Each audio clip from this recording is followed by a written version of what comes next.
Halo co-friends, di sini kita punya soal tentang trigonometri. Diketahui sin X dan cos Y nilainya adalah sebagai berikut. Kita tanyakan nilai dari sin X ditambah dengan Y. Di sini sebelumnya ada sedikit kekurangan informasi pada soal, jadi seharusnya ada tambahan informasi yakni X dan Y di sini merupakan sudut lancip. Yang berarti nanti untuk nilai sinus maupun kosinus dari X dan Y masing-masing semuanya positif. Dan di sini perlu diperhatikan bahwa kita akan menggunakan konsep sinus, kosinus, dan tangan.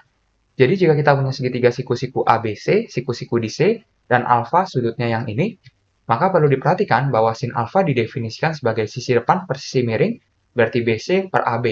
Cos alfa didefinisikan sebagai sisi samping per sisi miring, yang berarti AC per AB.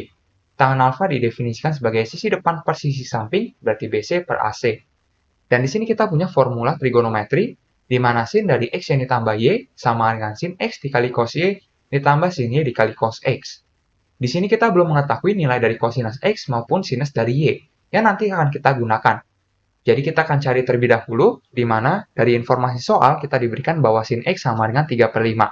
Jadi kalau kita gambarkan segitiga siku-sikunya, misalkan kita punya seperti ini saja, lalu misalkan X adalah sudutnya yang ini, dan ini siku-siku.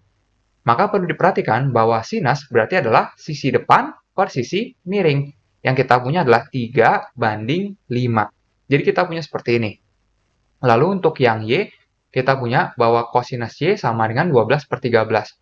Jadi kalau kita gambarkan, misalkan kita punya seperti ini segitiganya, lalu ini sudutnya yang Y. Maka perlu diperhatikan bahwa sisi samping dibandingkan dengan sisi miring adalah 12/13. Jika kita misalkan di sini, ini adalah P, yakni sisi samping dari X, lalu untuk sisi depan dari Y kita misalkan sebagai Q, maka kita dapat tentukan untuk P dan Q ini dengan menggunakan teorema Pitagoras yang berlaku pada segitiga siku-siku. Misalkan kita punya segitiga ABC sebelumnya, teorema Pitagoras juga berlaku pada segitiga siku-siku ini, maka perlu diperhatikan bahwa untuk jumlah kuadrat dari sisi-sisi tegaknya akan sama dengan panjang sisi miring yang dikuadratkan. Jadi perlu diperhatikan bahwa untuk AC kuadrat ditambah dengan BC kuadrat akan sama dengan AB kuadrat. Jadi kita punya seperti ini.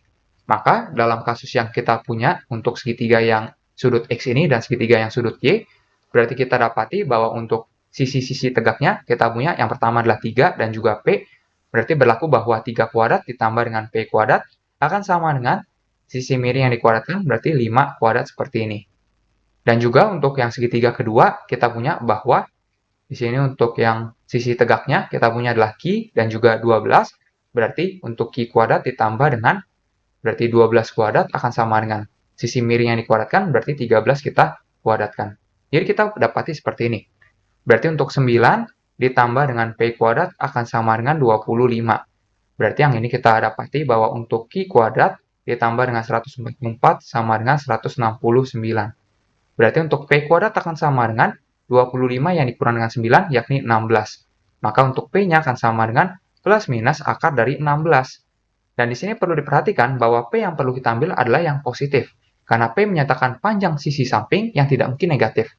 Jadi nilai panjang tentunya selalu positif, yang berarti kita dapati nilainya adalah akar dari 16. Di mana akar 16 adalah 4, jadi P-nya sama dengan 4. Jadi di sini P-nya sama dengan 4.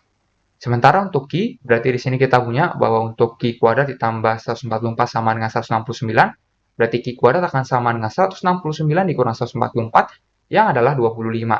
Maka Q-nya akan sama dengan plus minus akar dari 25. Tentunya lagi-lagi kita perlu ambil yang positif, karena Q menyatakan panjang sisi depan yang tidak mungkin negatif.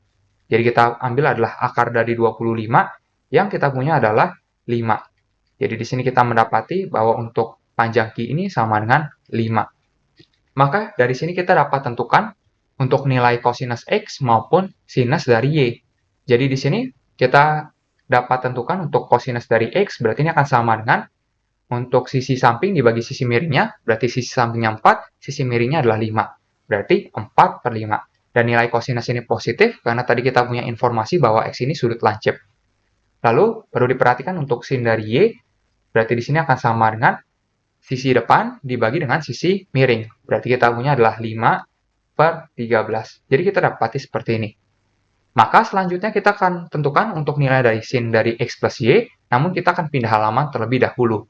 Jadi setelah kita mendapati semua nilai sinus dan kosinus yang kita perlukan, berarti kita dapat tentukan kali ini untuk nilai dari sin X yang ditambah dengan Y, ini akan sama dengan, kita mulai terlebih dahulu dari sin X yang diberikan di soal adalah 3 per 5, lalu kita kalikan dengan kosinus dari Y yang diberikan di soal adalah 12 per 13, kita tambahkan dengan sin dari Y yang barusan kita dapati adalah 5 per 13, lalu dikalikan dengan kosinus dari X yang kita dapati adalah 4 per 5. Berarti kita punya bahwa ini akan sama dengan 36 per 65 yang ditambahkan dengan 20 per 65. Maka hasil akhirnya akan sama dengan 56 per 65. Jadi nilai dari sin X yang ditambah Y adalah 56 per 65, kita pilih opsi yang A. Sampai jumpa di soal berikutnya, co-friends.